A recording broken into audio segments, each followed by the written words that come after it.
Assalamualaikum warahmatullahi wabarakatuh.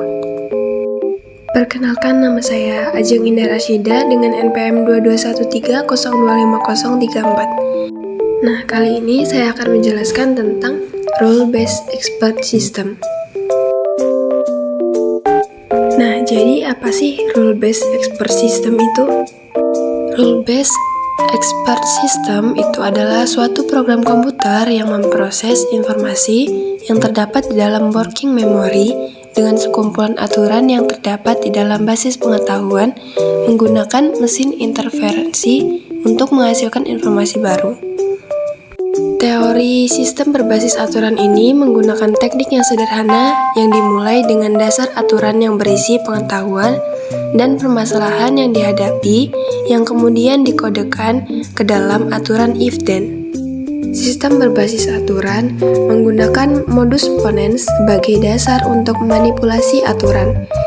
Contohnya, misal, jika fakta A benar dan operasi AKB benar, maka fakta B adalah benar.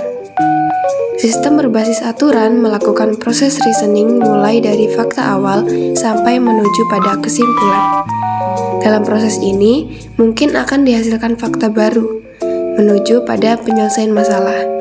Jadi, dapat disimpulkan bahwa proses penyelesaian masalah pada sistem berbasis aturan adalah menciptakan sederet fakta-fakta baru yang merupakan hasil dari sederet proses sehingga membentuk jalur antara definisi masalah menuju pada solusi masalah. Nah, selanjutnya apa sih forward chaining itu? Jadi, forward chaining adalah pendekatan yang didorong oleh data yang dimulai dengan data yang tersedia dan menerapkan aturan inferensi untuk mengekstrak lebih banyak data sampai suatu tujuan tercapai. Nah, di sini ada beberapa langkah untuk forward chaining. Yang pertama itu fakta awal. Jadi forward chaining itu mulai dengan sekumpulan fakta yang diketahui. Lalu yang kedua itu aturan inferensi. Forward chaining menggunakan aturan inferensi yaitu pernyataan if-then untuk menghasilkan fakta baru dari fakta yang diketahui.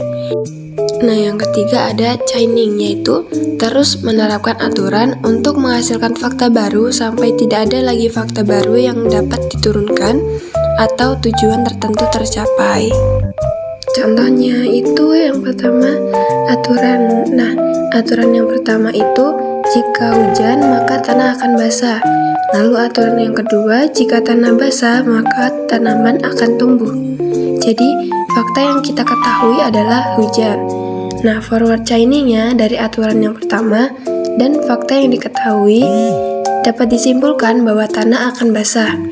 Lalu, dari aturan yang kedua dan fakta baru, yaitu tanah basah, dapat disimpulkan bahwa tanaman akan tumbuh. Yang selanjutnya ada backward chaining. Nah, backward chaining itu adalah pendekatan yang didorong oleh tujuan yang dimulai dengan tujuan dan bekerja mundur untuk menentukan fakta yang mendukung tujuan tersebut. Nah, selanjutnya di sini ada langkah-langkah backward chaining. Yang pertama itu dimulai dari tujuan. Nah, mulai dengan tujuan atau hipotesis yang perlu dibuktikan. Nah, yang kedua itu ada aturan inferensi. Jadi, backward chaining mencari aturan yang dapat mengarah ke tujuan. Lalu yang ketiga ada subtujuan. Nah, backward chaining mengidentifikasi kondisi yang perlu dipenuhi agar aturan dapat diterapkan. Kondisi ini menjadi tujuan baru.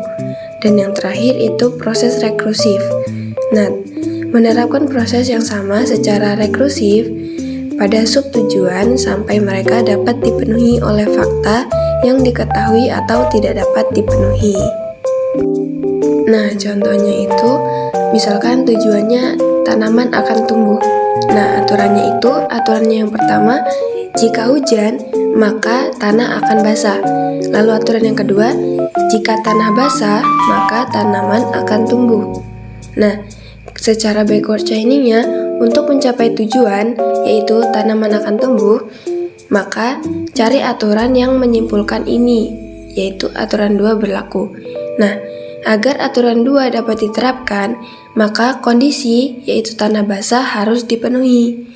Untuk memenuhi kondisi ini, cari aturan yang menyimpulkan tanah basah, yang berarti aturan 1 berlaku. Nah, agar aturan 1 dapat diterapkan, kondisi hujan harus dipenuhi. Nah, jadi kita harus memeriksa apakah hujan. Jika fakta awal ini diketahui benar, maka tujuan tercapai. Jadi kesimpulannya, backward chaining itu sering digunakan dalam pembuktian teorema, sistem pendukung keputusan, dan situasi di mana hasil tertentu perlu dikonfirmasi atau ditolak. Nah, sedangkan forward chaining itu sering digunakan dalam sistem waktu nyata, sistem diagnostik, dan situasi yang memerlukan eksplorasi semua kemungkinan konsekuensi dari fakta yang diberikan. Nah, kedua metode ini itu sangat penting dalam desain sistem pakar, karena memungkinkan fleksibilitas tergantung pada sifat masalah dan cara aturan serta fakta disusun. Mungkin itu saja yang dapat saya sampaikan. Saya akhiri, wassalamualaikum warahmatullahi wabarakatuh.